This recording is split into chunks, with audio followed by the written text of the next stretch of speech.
I got semi-headhunted for that job when I transitioned from teaching to the tourism industry. It just felt like it was finally time to move on because I didn't dislike teaching, but it just wasn't something I was super passionate about. And I knew that I wanted to move more into tourism, especially because the whole time I was on Jet, I was working on my food blog. Is that how they found you too? Yes. I think that's kind of an important takeaway is that if you really want to get into something, you just have to kind of start doing it. It was the published articles that I did while I was still on Jet that kind of got people's attention. And then by the time that this company was looking for somebody to take over a position they had open, they already knew me. So it was kind of like the work that I did while I was teaching is what built me up to transition out of teaching to the industry that I was more interested in. So what was your role at that company? Or like what kind of company was it? It's a food and tourism company. So they specialize in tours that are basically all about food,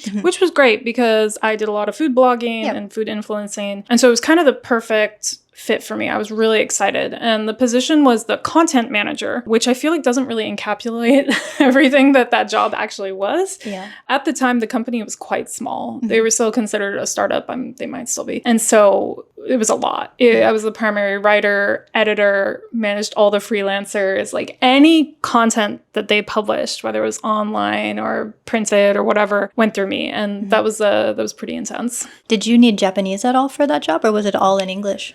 The company's primary language was English. However, half the company was Japanese people, and some of them didn't speak English as much, and so Japanese was certainly useful. However, for my position, there was no Japanese requirement. There should have been, though, because the amount of translating that went into that job was pretty intense. So it was kind of a crash course in translating a lot of Japanese terms that I'd never really thought about, like how do you put it into English, and so that was a good experience, at least for improving my Japanese skills. What were some of the good points about working for this company? Oh, wow. Well, so I was so thrilled when I got the job. Like, this was literally, it felt like my dream job. It was in tourism, it was in food. I got to write, which I love doing. I got to work with people. It seemed kind of like on paper, like the perfect job. And I remember when I started doing it, there was a work trip that we did to Kyoto where I couldn't believe that the company was paying for a Shinkansen ticket to Kyoto. And, they paid for the hotel and everything. And it was a shitty business hotel. But still, I'm always grateful for the opportunities that came from that job. It helped me meet a lot of people in the industry. It helped me learn about how the industry works here.